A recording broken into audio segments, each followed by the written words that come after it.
Crisis, crisis, crisis, crisis. ¿Qué es crisis? Porque vamos a continuar en la serie de la crisis al equilibrio, pues me pareció lógico entrar a definir qué es crisis. Es una palabra griega, es una palabra que pasó del griego al español, es decir, no tiene como tal una gran traducción. Básicamente en su definición original significa separar, juzgar o decidir.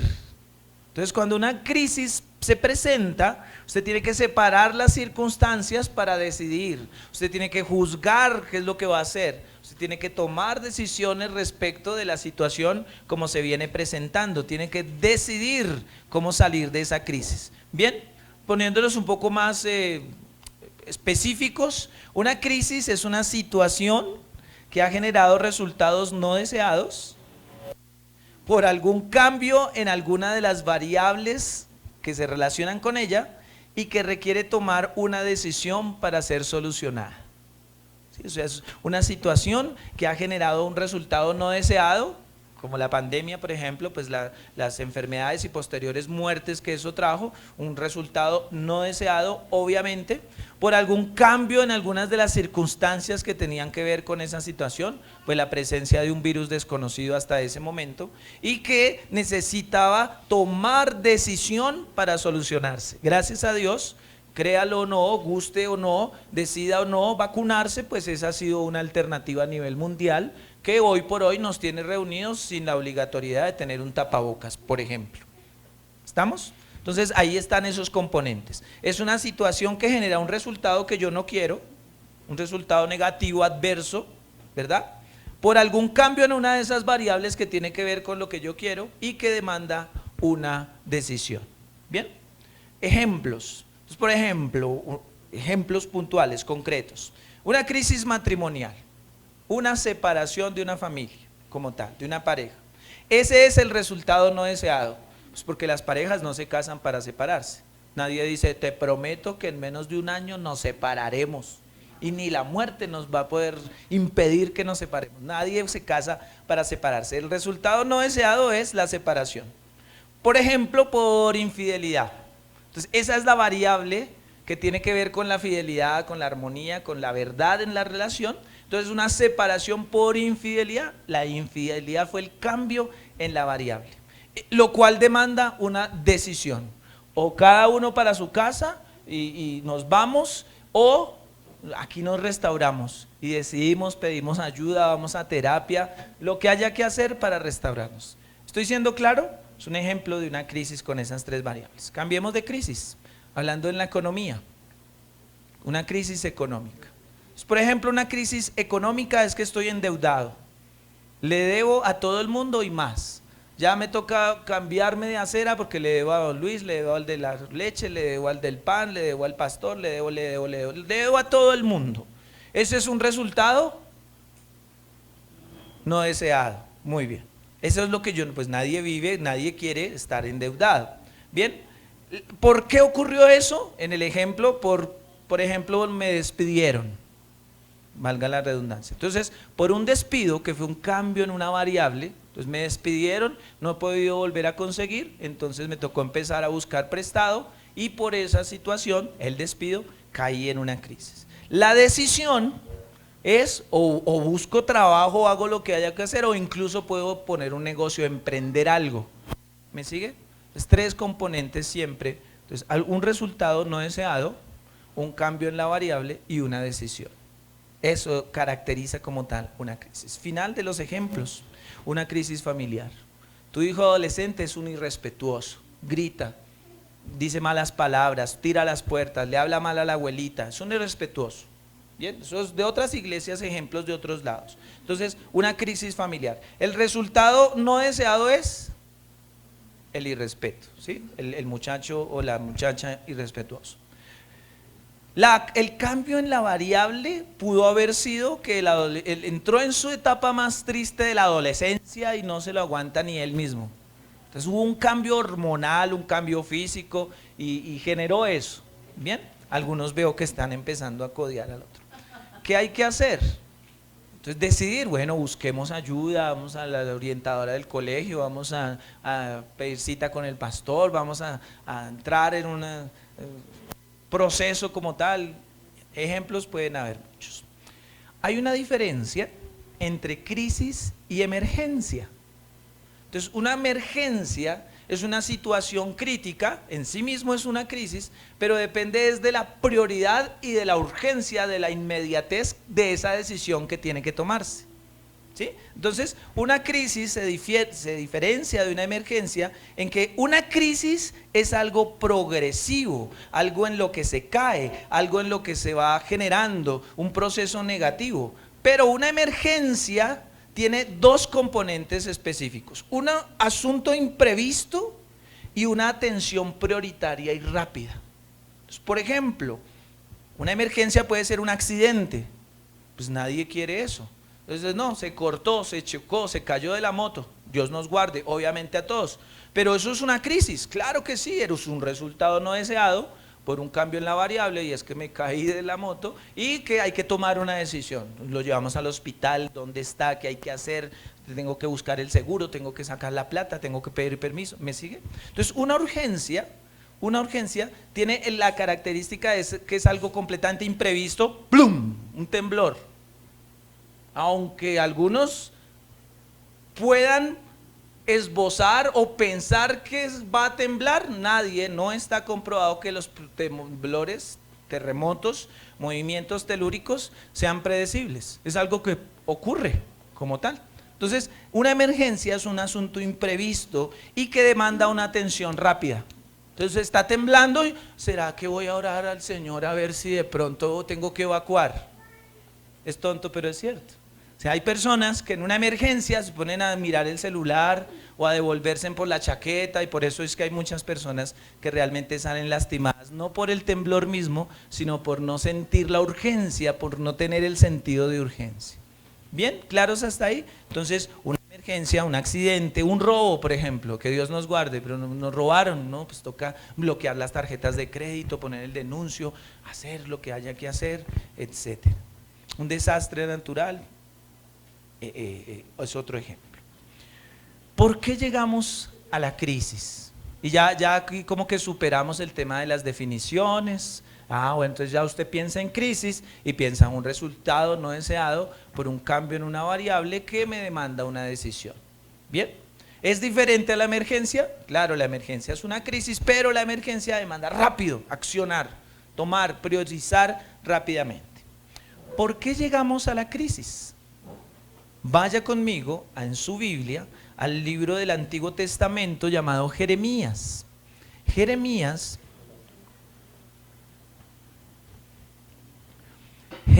capítulo 2. Si alguien necesita una Biblia, levante su manito. Tenemos unas Biblias disponibles para que los servidores me ayuden. David, ¿me ayudas a sacar una Biblia allá? Levante su manito si alguien necesita una Biblia. Eso, ya se las van a hacer llegar. Ahí tenemos Biblias disponibles. Jeremías capítulo 2. Y ubique su atención en el versículo 13. Jeremías 2:13. ¿Por qué el cristiano debe andar con la Biblia? Porque aquí podemos estar enseñando cosas extrañas. Aquí yo les puedo decir que la Biblia dice ayúdate que yo te ayudaré, y eso no está en la Biblia. La clave es que usted pueda leer en su propia Biblia que lo que se está explicando es correcto, es cierto, es verdadero. Bien, Apocalipsis, perdón, eso era a las 8:30. Jeremías capítulo 2 versículo 13. Jeremías 2:13. Bien, lo voy a leer. Sígame usted ahí en la lectura en su propia Biblia. Porque dos males ha hecho mi pueblo. Me dejaron a mí fuente de agua viva, y cavaron para sí cisternas rotas que no retienen el agua. Entonces, mis queridos hermanos, amigos, familiares, visitantes que están aquí en esta mañana, ¿por qué llegaste a las que estás? ¿Por qué llegaste a la crisis? ¿Por qué tu familia está en crisis? ¿Por qué tu economía puede estar en una crisis? ¿Por qué tu liderazgo está atravesando una circunstancia no deseada? Por dos cosas, según el contexto de esta palabra. Por dos cosas. Una es porque me dejaron a mí, y no a César, sino porque dejaron a Dios, se apartaron. Miren, con mucho respeto, pero también con mucho cariño se los digo. Muchas de las crisis en las que estás hoy día, y me permito tutear por la confianza, muchas de las crisis en las que hoy día estás metido se deben a que te has separado de la fuente principal de todo sustento, que es Dios. Pero si soy cristiano, no estoy diciendo que te apartaste diciendo ahora me volví satánico o creyente de otra secta. No. Puedes estar siguiendo haciendo las prácticas como venir a la iglesia, aplaudir al ritmo de la música o compartir un estado en tu WhatsApp con un mensaje bíblico. Eso lo hace cualquiera. Pero la cercanía de tu contacto con Dios es lo que seguramente, así la circunstancia esté difícil, puede que no se vuelva una crisis, puede que no haga que tú estés dudando, puede que no te saque del propósito, que a la larga es lo que el enemigo quiere con las circunstancias difíciles en nuestras vidas. Una de las causas que lleva a las crisis es alejarse. Dice, me dejaron a mí, fuente de agua viva. Dios es la fuente de agua viva, ¿están de acuerdo conmigo? Y lo complementa diciendo, y cavaron para sí cisternas. Una cisterna no es tanto como el sanitario que tenemos aquí en Occidente, sino una cisterna en este contexto, en Jeremías, en Oriente, es un pozo, como un aljibe, un lugar donde se saca o se deposita el agua fresca Entonces, cavaron para ustedes mismos pozos, cisternas, pozos rotos que no retienen el agua. Entonces, 1, se alejaron, y 2, dejaron filtraciones, dejaron en su corazón pequeñas grietas que hicieron que, aunque vienes cada 8 días y recibes la palabra fuente de agua viva, ¿cuántos dicen amén? Por no procesar esa palabra en tu corazón, tú mismo, no tu esposo que no vino, no el jefe que debería escuchar eso, sino tú mismo, hay filtraciones que hacen que no retengas la palabra, y por eso las circunstancias desestabilizan tu vida y tu fe ya no te aguanta para seguir, y por eso estamos que tiramos la toalla, por eso ya no volvimos, por eso estamos en las que estamos. ¿Claro, iglesia? Entonces, a la luz de esto, una opinión, un extracto, una conversación que hemos tenido con Dios en la semana, Él mostrando, yo decía, Señor, ¿por qué las crisis? Básicamente por 2 cosas: se apartaron de mí y hicieron sus propias decisiones y permitieron que la palabra se filtrara por no procesarla en mi presencia, por decirlo de alguna forma. Me dejaron a mí fuente de agua viva. ¿Por qué deja uno a alguien? O ejemplos de cómo dejamos al Señor. Los que voluntariamente se han apartado. Entonces, Jeremías 2:13 dice los que se apartaron. Hay personas que voluntariamente se han apartado, que saben la palabra, que conocen, que estaban en una iglesia, que estaban en un liderazgo y dijeron, yo no vuelvo. Muchas gracias, mejor me voy a ver el partido de Colombia, mejor me voy a hacer tal cosa, yo no quiero más, no aguanto más, esto no resultó, el Señor me engañó, sus palabras, porque a veces uno no lo dice, pero lo piensa. A veces cuando uno está en la crisis, en la prueba, en la adversidad, en el hospital con el suero intravenoso, uno dice, Dios mío, ¿por qué estoy en esta? ¿Será que me abandonaste o no, Daniela? Si uno piensa de todo. ¿Por qué Dios responde más a otros? ¿Por qué tengo que durar 20 días, 15 días? ¿Por qué tengo que tener 1 año de esta circunstancia? ¿Por qué no viene? Y como que uno desfallece. Pero ahí es donde la fe tiene que alimentar. Entonces hay dos grupos de personas. Los que voluntariamente han decidido, no me interesa, no quiero más, y han vuelto atrás, que los hay. Y me tomo este tiempo para decirle, si usted es de aquellos que decidieron volver atrás, y hoy está acá, gracias por venir. Gracias por venir. Hoy hay un cordón, desde acá hay un salvavidas. Desde aquí hay un lazo que se le lanza a su orilla de Dios, diciéndole, qué bueno que volviste, te estaba esperando. Qué bueno que entraste en razón. Qué bueno que valoraste las cosas y dijiste, ¿a quién iré? Ayúdeme. si solo tú tienes palabras de vida eterna. Esa fue la gran conclusión de Pedro. Le dijo, Pedro, ¿que se va a ir? Y dijo, no, pero pues ¿para dónde voy? Y esta frase me la ha escuchado a mí, usted me la ha escuchado decir muchas veces. Si con Dios es difícil, ¿cómo será sin Dios? ¿Cómo será uno sin la confianza de que vienen cosas mejores? ¿Cómo será uno sin incrementar, sin atizar el fuego de la palabra en el corazón? Quedamos expuestos. Y por eso es que uno ve a cristianos de acuerdo con el aborto. Por eso es que ve uno cristianos cogiendo a los ladrones del barro y dele y pártalo y dele y hágalo y acábelo.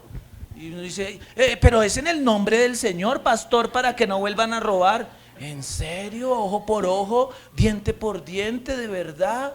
Ay, pues como a usted no lo han robado, claro, obviamente uno le da rabia, uno, Dios mío, y los cogen y al otro día los sueltan. Mal de muchos, consuelo de tontos. El punto es, hay personas que voluntariamente han decidido, no me interesa las cosas del Señor. Si es así, hoy, y si estás acá, yo, a un buen entendedor, pocas palabras, estás en el lugar correcto, vuelve a casa, el Señor te estaba esperando. Pero hay, que es lo que creo que pasa en la mayoría de oportunidades, los que no se dan cuenta que dejaron a Dios, que no, o sea, dice, la causa de la crisis es que dejaron a Dios, Jeremías 2:13, ¿estamos ahí? Unos dejaron a Dios porque dijeron, no vuelvo, y no le contesto al pastor y no me interesa y ya, me salgo de acá, listo. Hoy decimos, vuelve, y si estás acá, vuelve, y si aún en YouTube, permítanme esto, si alguien está viendo eso, que usted sabe la palabra pero no ha vuelto, vuelve a casa, la puerta está abierta para atender tu necesidad. Pero hay personas que se han retirado pero no saben que se han retirado. Son más peligrosas esas personas, porque pareciera, por ejemplo, esta semana creo que a un familiar le hicieron una infracción porque tenía vencido su documento de seguro o algo así. Esta persona creía que su póliza estaba vigente, pero cuando el agente de tránsito le requirió el documento, se dio cuenta que ya no estaba vigente y las consecuencias que eso trae. El no darnos cuenta que estamos lejos de Dios es estar parado en una seguridad falsa. No que Dios sea falso, sino que por mis obras Dios va a hacer lo que yo debo empezar a hacer individualmente en mi corazón.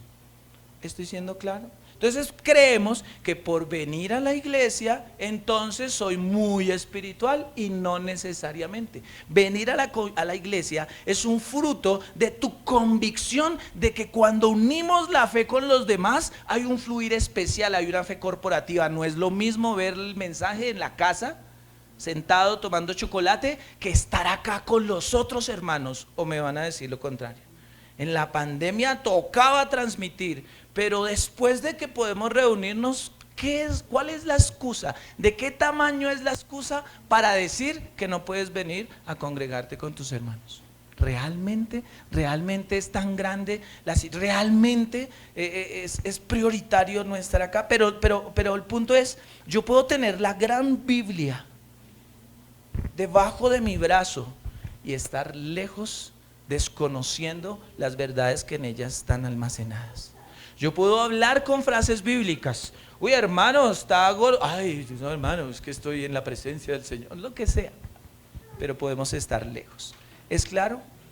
Los que han dejado a Dios y no lo saben, corresponde a los que viven un conjunto de reglas, pero no tienen una relación íntima con el Señor. Puedes estar, aquí la pregunta es esa, mi querido hermano, hermana con nombre propio, ¿estás tu vida cristiana, si quieres usa la palabra, tu vida religiosa depende de un conjunto de reglas que tienes que cumplir para ver que Dios no se ponga bravo? Abandonaste al Señor. Pero por el contrario, hoy te levantas, tienes la final del mundial y estar a las 8:30 de la mañana. No, yo no tengo que decidir nada, yo quiero ir a alimentar, y nuevamente no tengo nada.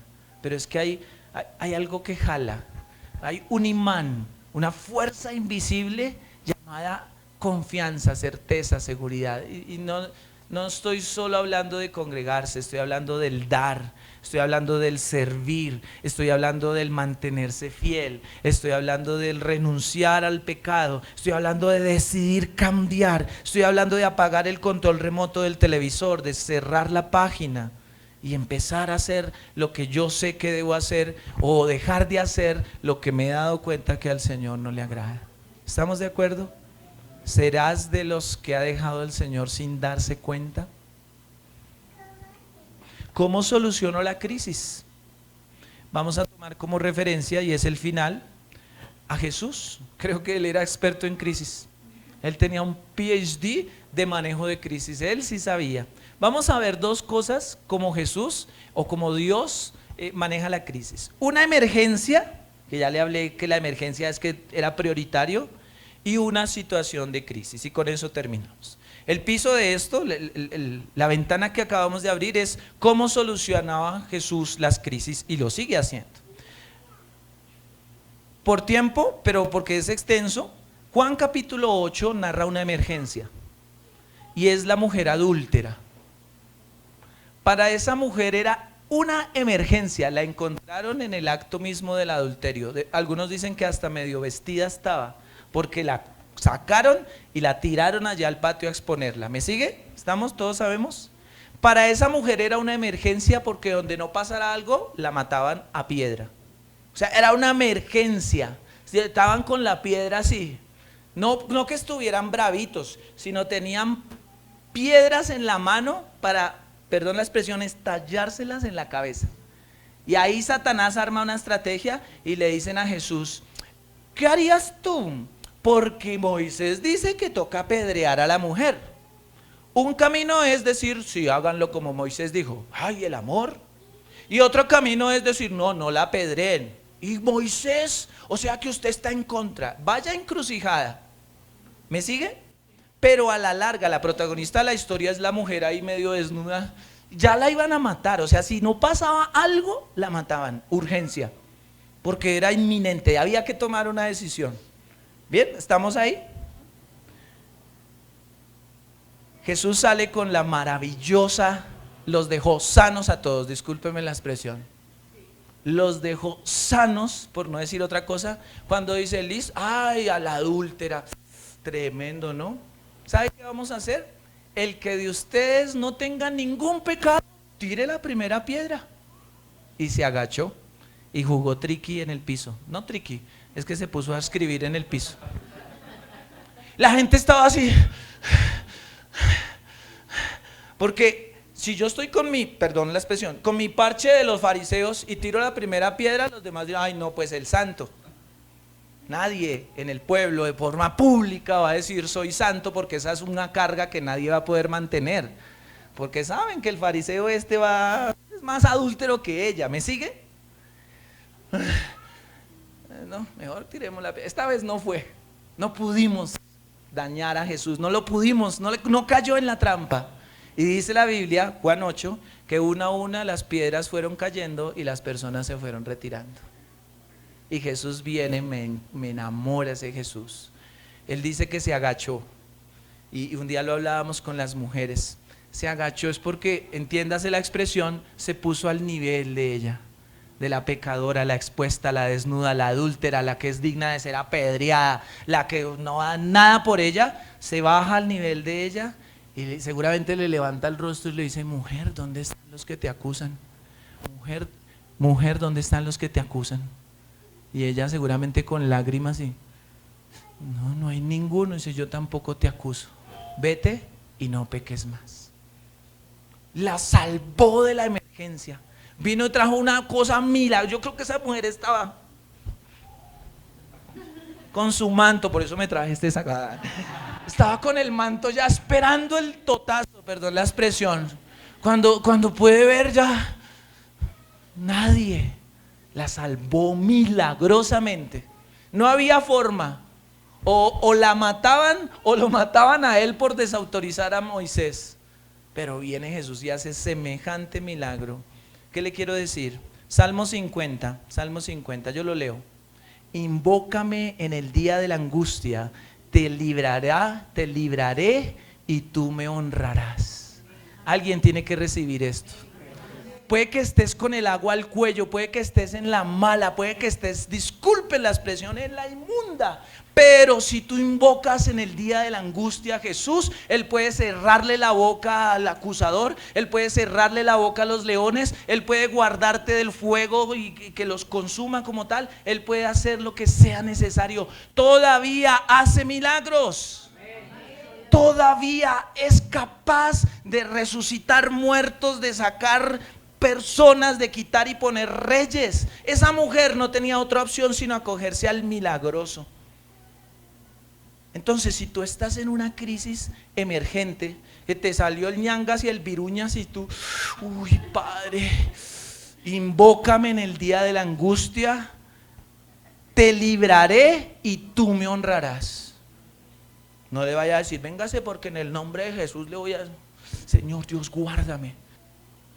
Finalmente, porque le dije que vamos a hablar de crisis, emergencia, y ahora crisis como proceso, porque a la crisis no es, por eso aclaré emergencia. El tipo de crisis en el que está el liderazgo, el tipo de crisis en el que está la iglesia, el tipo de crisis familiar y de valores es un proceso, es un conjunto de cosas que han llevado a... Si tú tienes una crisis en el tema de la tentación y del pecado, no es, ay, salieron las chicas águila en un callejón y me violaron, pastor, yo no me iba a dejar, pues obviamente yo colaboré. Eso no va a ocurrir nunca. Es un proceso, es empezar a aceptar, tolerar pequeñas cosas, pequeñas llamadas, pequeñas imágenes, pequeños mensajes, pequeñas imaginaciones, dejar volar la mente, ¿estamos? La crisis de la que voy a hablar para finalizar es un proceso, y me voy a referir a la parábola del hijo pródigo que está en Lucas 15. ¿No la vamos a leer? Esta es la historia de la ruptura progresiva en la relación de su hijo con su papá. El hijo pródigo es la historia progresiva, escuche las palabras, es la historia progresiva de la ruptura de una relación entre un padre y su hijo. Y el hijo pródigo, papá no tiene culpa, era un papá que les daba a todos, era un papá, digamos, no hay rollo con el papá. El problema es del hijo, que dijo un buen día, dijo, ay, usted tiene como mucho en Bitcoin y todas sus inversiones y todas sus CDTs, deme mi parte. Y le pidió la herencia en vida. Discúlpeme si estoy pisando alguna susceptibilidad, pero a mí me parece una afrenta que mi hijo diga, venga, como no había muerto, pues deme la plata. O sea, lo que necesita es mi plata y que me muera rápido para hacer lo que quiere. Es una ofensa pedir la plata, pedir la herencia en vida, pero es una opinión. Él pide la plata en vida y tremendo que el papá se la da. Le dice, listo, esto es, le transfiero a su nequi, ahí está, todo lo que le corresponde. Y el muchacho ve ese saldo y wow, ahí sí se llenó de amigos. Ahí sí todos, uy, amigazo, uy, yo siempre lo he querido, uy, usted es, wow. Y empieza fiestas, borracheras, orgías, y gaste y pague, pida que yo pago, y se bebió hasta lo del mercado. Y entonces, cuando ya no tiene nada, cuando ya no tiene un centavo, cuando el nequi dice cero, empieza a trabajar y casi que a mendigar. Y para hacer corta una historia larga, empezó en lo que le saliera y le salió cuidando una finca y cuidando los cerdos de una finca. Todo eso está en Lucas 15. Y llega tal su crisis progresiva por las decisiones que él tomó. A él nadie lo estaba echando, como lo que decimos todos los papás cuando hay un problema en la familia. Yo no lo estoy echando, mi hijo, valore todo lo que yo le doy. No miren a Felipe, eso lo he escuchado de otros papás. Cuando él llega a tocar fondo, y es que ve esa comida de los cerdos, y él no sé si comió, pero se antojó de comer la basura, porque los cerdos comen básicamente restos de comida y nadie le prepara un salmón a un cerdo, ¿me siguen? ¿Aló? Bueno, él dice que él deseó, y cuando entra en razón, y dice, pero yo queriendo comer estos desechos, y en la casa de mi padre hay morada, hay atención, hay cosas, y es lo que yo espero que pase en este momento o en este tiempo. dice la Biblia que él volvió en sí. Y no es que estaba en re o en do y entonces afinó. Él volvió, él recapacitó, él reflexionó y dijo, no, yo tengo que salir de esta crisis. El resultado no deseado era estar en la mala, tocando fondo, por un cambio en la variable cual que se llenó de ambición. Y dijo, papá, ¿sabe qué? Nos vemos. Pero era demandante tomar una decisión. Él dice, voy a volver, a ver si de golpe, de pronto, aunque sea de jornalero, me recibe mi papá. Y cualquier situación donde esté con mi papá va a ser mejor que donde estoy hoy día. Vuelve, usted sabe la historia, y el papá no le dice, así hasta que se dignó a volver, ¿no? La belleza y cuánto se gastó, sino que el papá lo ve a lo lejos. Es que la Biblia es tan hermosa. El papá lo ve a lo lejos y empieza ese corazoncito. Ay, mi chinito, ay, mi niño, está sin zapatos, está flaco, sin afeitarse, debe oler a feo, pero es mi niño. ¿Y sabe qué hace el papá? Cuando él ya se acerca, el otro con la vergüenza más horrible, no es ni siquiera digno de elevar, como la mujer adúltera, así como papá, de parte de Dios o de parte del diablo, ¿qué necesita? Sino, papá. Y el papá viene y se quita su anillo, eso está ahí. Y viene y se lo pone. Y les dice, ¡hey! Mi hijo, el que estaba muerto, volvió. Impresionante. Muchos, que es lo que hemos estado hablando, puede sonar a muy cristiano, con mucho respeto y con mucho cariño te lo digo, pero puedes estar muerto espiritualmente. Si tú levantas tus ojos a la fuente y reconoces que te has desconectado del Señor, ese mismo nivel de amor y de gracia el Señor tiene para contigo. Es decir, volvió, entendió, reconoció, qué bueno, viene, bendice, y el hijo pensó, decidió, actuó siendo consciente en lo que estaba haciendo y por eso se metió en la crisis. No fue obligado, él mismo lo decidió. El hijo cayó en crisis por decidir de forma independiente lo que su padre le había enseñado.